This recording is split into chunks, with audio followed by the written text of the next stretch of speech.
Welcome to Cheating Story Exposed. If you haven't yet, hit subscribe and turn on the bell so you never miss the next story. Every day, we uncover the truth, one secret at a time. I learned that blood doesn't always mean loyalty. Sometimes the people who share your DNA are the first ones to destroy you. My name is Lauren, and this is the story of how my sister stole my inheritance, how I stayed silent for 2 years while building an ironclad case against her, and how I finally took everything she'd stolen and more. I was 28 when my mother died, breast cancer. Stage 4 by the time they caught it. She fought for 18 months, and I was there for every single appointment, every chemo session, every midnight phone call when the pain got too bad. My sister Veronica was there too, but differently. She'd show up for the big moments, the diagnosis, the surgery, but disappeared for the daily grind. She had her own life to manage, she said. Her marketing firm was demanding. Her husband needed her. Her mortgage payment was brutal. I understood, or I thought I did. Mom died on a Tuesday morning in March. I was holding her hand. Veronica was in the cafeteria getting coffee. The funeral was beautiful. Mom had planned most of it herself, picked out her favorite hymns, chose readings from poets she loved. Veronica gave a tearful eulogy about what an amazing mother we'd had, how she'd taught us strength and independence. I couldn't speak. My grief was too raw, too immediate. I just stood there while everyone told me how sorry they were, how Mom was in a better place, how time would heal. A week after the funeral, Mom's attorney called us both to his office for the reading of the will. His name was Gregory Palmer, and he'd handled Mom's estate planning for 15 years. His office smelled like old books and furniture polish. Veronica arrived late, apologizing about traffic, looking perfect in a black designer dress I knew cost more than my monthly rent. Gregory read through the standard legal language, then got to the heart of it. Mom's estate was worth approximately $470,000. The house she'd owned free and clear, valued at $320,000. Her savings and investment accounts, another $130,000. A few personal items of value. She'd been careful with money her whole life, worked as a nurse for 35 years, invested wisely, lived modestly. Everything was to be split equally between Veronica and me. 50-50. $235,000 each. Veronica squeezed my hand. "We'll get through this together," she whispered. Gregory explained that he'd been named executor. The house would need to be sold unless one of us wanted to buy out the other's share. The financial accounts would be liquidated and divided.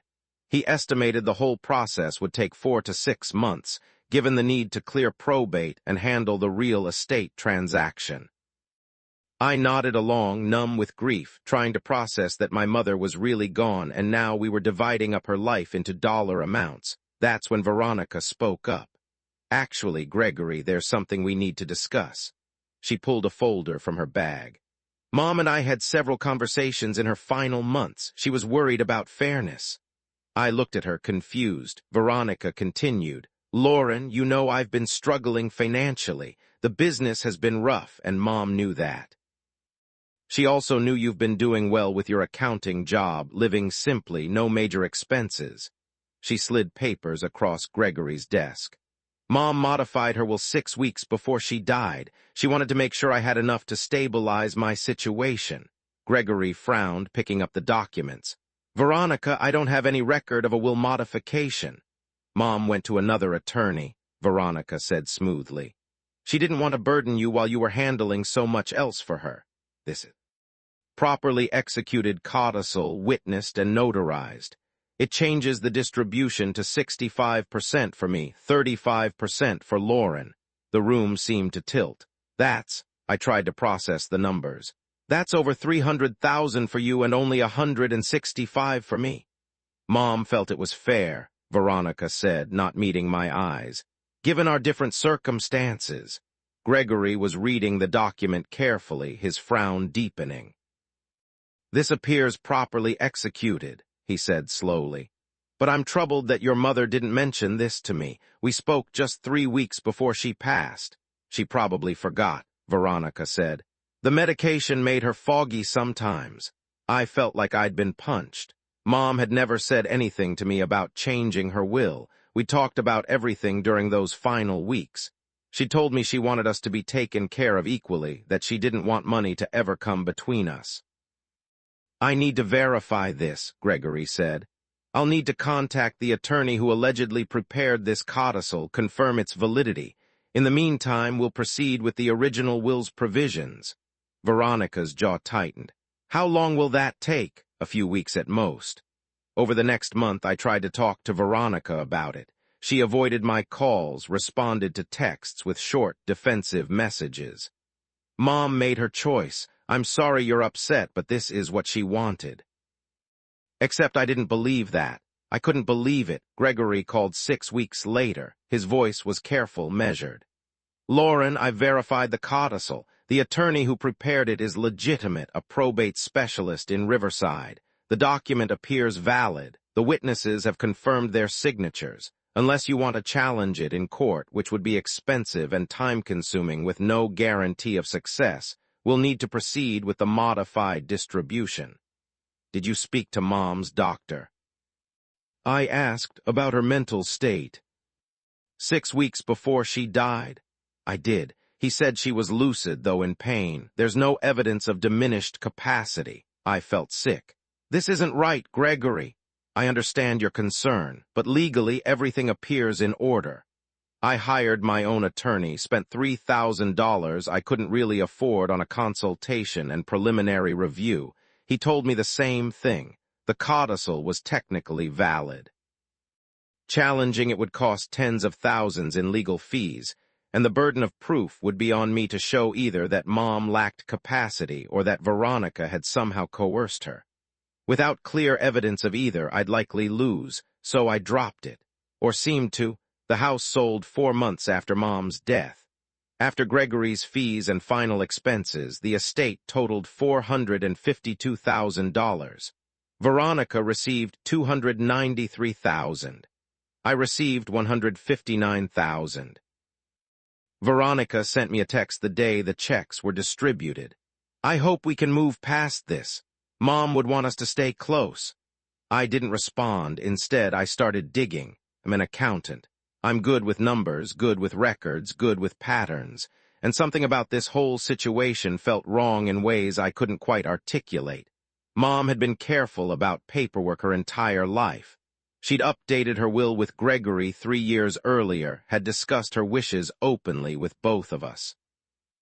The idea that she'd suddenly gone to a different attorney without mentioning it to anyone felt off. I started with the codicil itself.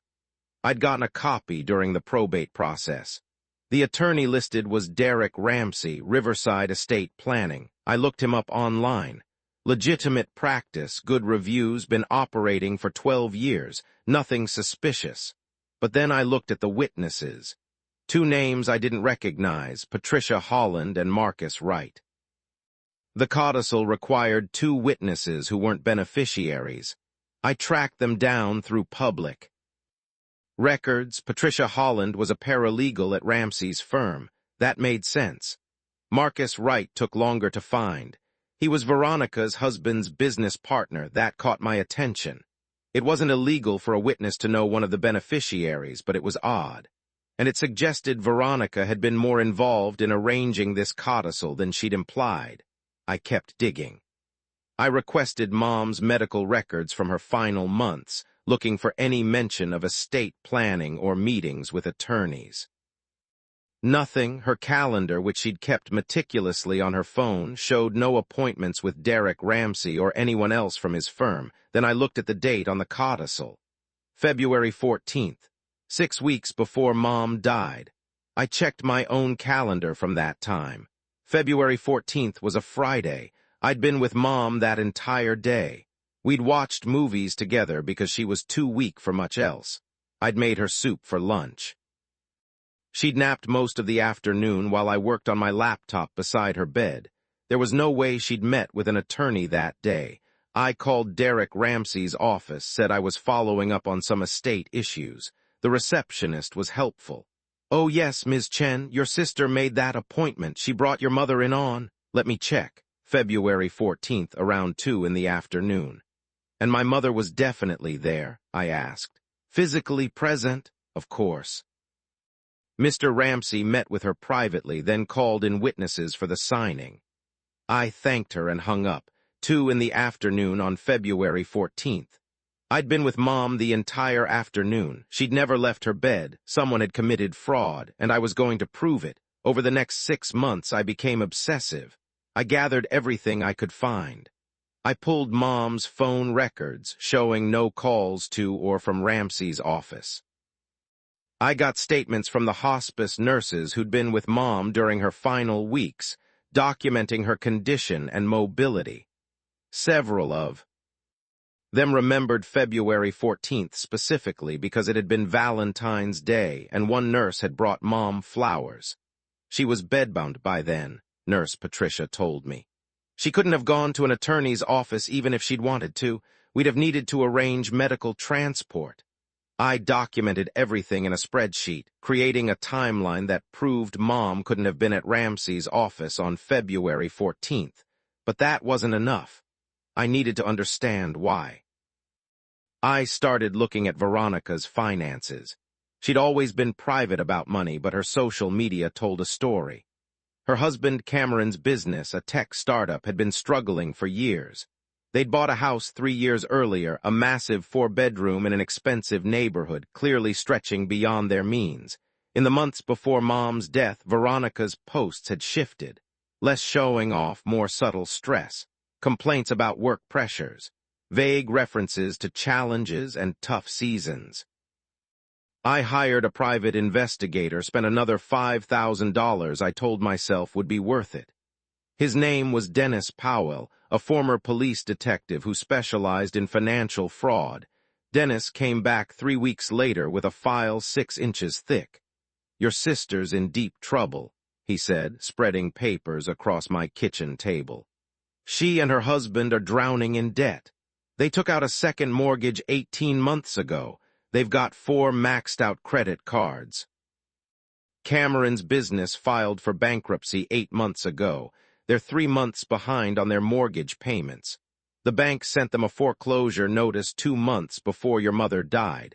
I stared at the foreclosure notice. "How much do they owe?" $280,000 on the house. Another $70,000 in credit card debt. They're looking at losing everything. "And then Mom died," I said slowly. "And then your mother died," Dennis confirmed. "And suddenly your sister had access to almost $300,000.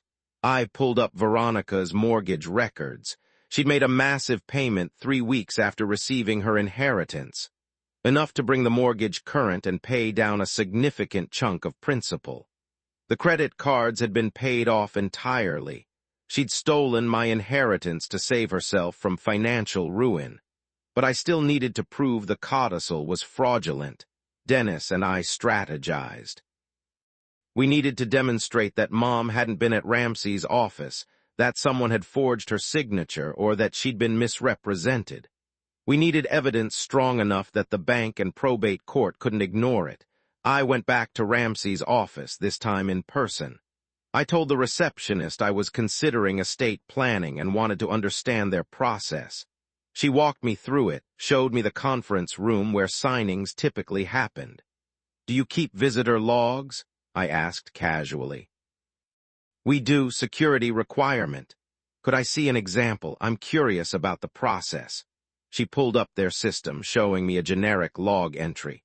While she was distracted answering a phone call, I glimpsed the screen. They kept detailed logs, date, time, visitor name, purpose, who they met with. I thanked her and left. 2 days later, Dennis had a subpoena. His lawyer contacts helped expedite it. We got Ramsey's visitor logs for February. Mom's name wasn't on them, but Veronica's was.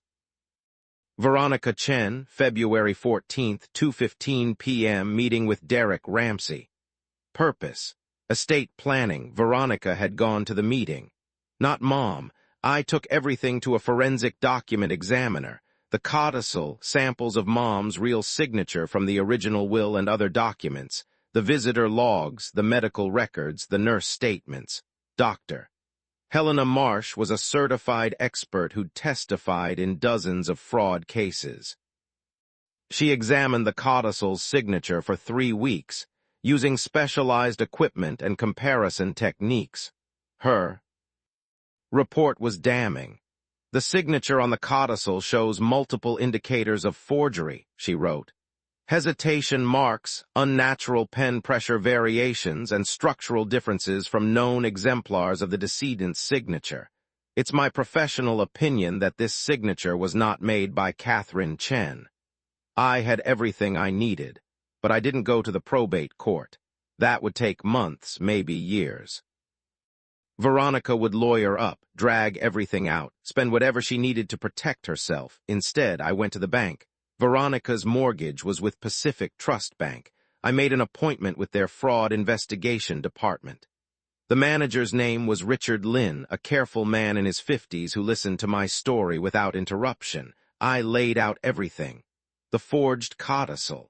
The visitor logs proving Mom was never at the attorney's office. The medical records showing she was bedbound. The forensic analysis of the signature. The timeline of Veronica's financial desperation. The fact that she'd used fraudulently obtained inheritance money to pay off a mortgage that was already in foreclosure. Your sister used fraud proceeds to satisfy a debt with our institution, Richard said slowly. That's a serious issue. It gets worse, I said. Under a state law, if someone improperly influences a will or uses fraud to obtain inheritance, they're disqualified from receiving any benefit from that estate. The money she used to pay you was never legally hers, which means the payment is void, Richard finished. And the mortgage reverts to its prepayment status, which was in foreclosure, I said. Richard looked at the documents again. Ms. Chen, you understand that if we move forward with this, there will be significant consequences for your sister. I understand. You're certain about these allegations. I met his eyes. I watched my mother die. My sister let me believe Mom had chosen to give her more because I was doing fine. And she was struggling. She let me grieve while thinking I'd somehow been found less worthy. She stole from me and from our mother's memory. I'm absolutely certain. Richard made a copy of everything. We'll need to investigate. This will take several weeks. If we substantiate fraud, we'll be obligated to report it to law enforcement and reverse the fraudulent payment. Do you want to proceed? Yes. 6 weeks later, Veronica called me for the first time in over a year. Lauren, what did you do? Her voice was shaking. The bank is saying there's a problem with my mortgage payment. They're talking about fraud investigation. They're threatening to restart foreclosure proceedings. I don't know what you mean, I said calmly. Don't lie to me. You did something. What did you tell them? I told them the truth, Veronica, that Mom never changed her will, that you went to that attorney's office and forged her signature, that you stole my inheritance to save yourself. Silence. Then, you can't prove that. I can. I have the visitor logs showing you went to the meeting, not Mom. I have medical records proving she was bedbound that day. I have a forensic document examiner's report stating the signature is forged. I have witness statements from hospice nurses. I have everything. Lauren, please. Her voice cracked. I was desperate. We were going to lose the house. Cameron's business failed. We had nothing. Mom would have understood. Mom would have helped you if you'd asked. Instead, you waited until she died and then stole from both of us. I'll pay you back. I'll give you the difference. Please don't do this. With what money, Veronica? You're broke. You used every penny to save yourself, and even if you had it, it's too late. The bank knows. They've already filed a fraud report with the district attorney's office. No, it was almost a whisper. No, Lauren, please, I'm your sister. You stopped being my sister when you forged Mom's signature. Hung up, the legal process moved quickly after that.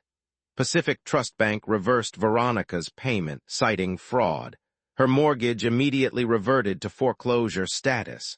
She was now 4 months behind on payments she couldn't afford to make. The district attorney's office opened a criminal investigation. They subpoenaed Derek Ramsey's records, interviewed the witnesses, examined the codicil. Ramsey cooperated fully once he realized he'd been used in a fraud scheme. He'd never met Mom. Veronica had brought someone else to pose as her, someone who looked vaguely similar. The witnesses were Cameron's business associates who'd agreed to sign paperwork without asking too many questions. Veronica and Cameron were charged with inheritance fraud, forgery, and filing false documents. Cameron's business partner Marcus, who'd been one of the witnesses, was charged as an accessory. The probate court reopened Mom's estate. Judge Martha Franklin reviewed all the evidence and invalidated the codicil. The estate was redistributed according to the original will. 50-50. I received an additional $134,000 plus interest. Veronica was ordered to return her entire inheritance, which she couldn't do because she'd already spent it. The court placed a lien on her house for the full amount, but the criminal charges were what destroyed her. She took a plea deal. 5 years probation, 300 hours of community service, full restitution to me and to Pacific Trust Bank. She had to publicly admit to the fraud. The conviction meant she could never work in financial services again, essentially destroying her marketing career since most of her clients were financial firms. Cameron's business partner rolled on them both, providing testimony about how the scheme was planned. Veronica had known about Mom's original will for years. When they got the foreclosure notice, she'd panicked. She'd come up with the idea of modifying the will, found a real estate attorney who wouldn't question things too carefully, arranged for Cameron's friend to pose as Mom, forged the signature herself using samples she'd copied from old birthday cards. It had been planned, calculated, deliberate. The foreclosure on their house proceeded. They lost it 6 months after the fraud was discovered. Last I heard, they were renting a small apartment, both working retail jobs to make ends meet, paying the court-ordered restitution in tiny monthly installments that would take them decades to complete. I didn't attend the foreclosure auction, but I did drive by the house once, saw the bank's sign in the yard, the empty windows, the for sale notice. I felt nothing. Not satisfaction, not vindication, not even sadness. Just a kind of hollow certainty that justice had been served. People ask me if I regret it. If I wish I'd just let it go, kept the family together, accepted the loss. I don't. Not for a second. Veronica didn't just steal money from me. She stole my grief. She stole my mother's final wishes. She stole the trust between sisters. She looked me in the eye at Mom's funeral, squeezed my hand, whispered comforting words, all while planning to rob me. That's not family. That's not sisterhood. I used my inheritance the way Mom would have wanted. I paid off my student loans. I bought a small condo, nothing fancy, just something stable and mine. I started a scholarship fund in Mom's name for nursing students. Every year, 2 students get help with tuition, carrying on Mom's legacy of caring for others. Veronica sent me a letter once, about a year after everything was finalized. It was long, rambling, alternating between self-justification and apology. She talked about how desperate she'd been, how she'd convinced herself Mom would have wanted her to have more, how she'd never meant to hurt me. She asked for forgiveness, for understanding, for a chance to rebuild our relationship. I read it once and threw it away, some. Betrayals are too fundamental to forgive. Some breaks can't be repaired. I think about Mom sometimes, wonder what she would have made of all this. I think she would have been heartbroken that her daughters ended up here. But I also think she would have understood why I did what I did. She raised me to value honesty, integrity, fairness. She taught me that family doesn't mean accepting abuse. She showed me that standing up for yourself isn't the same as being vindictive. I stood up for myself. I stood up for her memory. I made sure that justice prevailed, even when it meant destroying the only family I had left. Would I do it again every single time? Because at the end of the day, I can look at myself in the mirror and know I did the right thing. I can visit Mom's grave and tell her honestly that I protected her wishes, that I didn't let someone exploit her death for personal gain. Veronica can't say the same. The last thing I heard about her was from a former mutual friend. Veronica and Cameron are still together, still struggling, still paying off their debts. The conviction follows her everywhere. Job applications, housing applications, credit checks. Her life is small now, constrained by the consequences of her choices. I don't take pleasure in that, but I don't regret it either. This is what I learned. Family is supposed to be a sanctuary, but sometimes it's a battlefield. When someone betrays you, especially someone you're supposed to trust completely, you have two choices. You can accept it, swallow the pain, preserve the relationship at the cost of your own dignity and justice, or you can fight back. You can gather your evidence, build your case, and show the world exactly who they are and what they've done. I chose to fight. And I won, not because I wanted revenge, not because I enjoyed watching Veronica lose everything, but because standing up for yourself, even when it costs you everything you have left, is the only way to live with. Integrity, Mom would have understood that. I hope you do too. If this story resonated with you, if you've ever dealt with family betrayal or found yourself questioning whether justice was worth the cost, I'd love to hear your thoughts in the comments. And if you haven't already, subscribe to Cheating Story Exposed. We're here every day, uncovering truth, exposing lies, and reminding everyone that karma doesn't forget. Thank you for listening to my story.